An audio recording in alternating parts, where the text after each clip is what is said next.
రామాపురంలో సీతయ్య అనే రైతు ఉండేవాడు. అతడి దగ్గర ఒక గుర్రం ఉండేది. దాన్ని సీతయ్య బాగా చూసుకునేవాడు. కాని దానితో పొలం పని చేయించేవాడు. గుర్రానికి అది ఇష్టం ఉండేది కాదు. నా పూర్వీకులు రాజుల సంరక్షణలో ఉండేవారు. సకల సౌకర్యాలు అనుభవించారు. ఎన్నో యుద్ధాల్లో పాల్గొన్నారు. ఇప్పుడు నేను మాత్రం బానిసలా బతకాల్సి వస్తోంది అని ఎప్పుడూ అనుకునేది. అందువల్ల ఎలాగైనా అక్కడి నుంచి బయటపడాలని ఆలోచించేది. ఒకరోజు సీతయ్య ఇంట్లో ఓ దొంగ వచ్చాడు. ఆ సమయంలో సీతయ్య గాఢ నిద్రలో ఉన్నాడు. దొంగ చేతికందిన వస్తువులన్నింటినీ మూటగట్టుకున్నాడు. జరుగుతున్నదంతా గుర్రం చూస్తూ ఉంది. కాని యజమాని మాత్రం అప్రమత్తం చేయలేదు.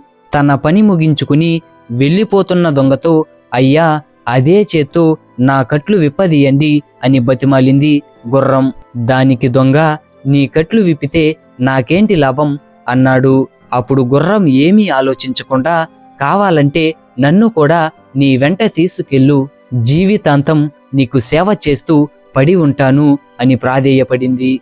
దాని మాటలు విన్న దొంగ ఒక్క క్షణం ఆలోచించి చిన్నగా నవ్వాడు.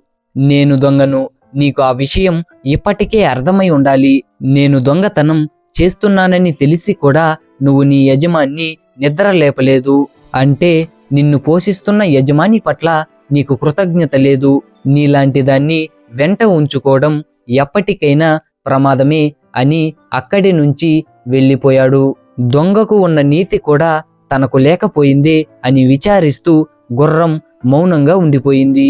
ఆ తర్వాత నుంచి అది యజమాని చెప్పిన పనిని చేస్తూ కృతజ్ఞతతో మెలగసాగింది.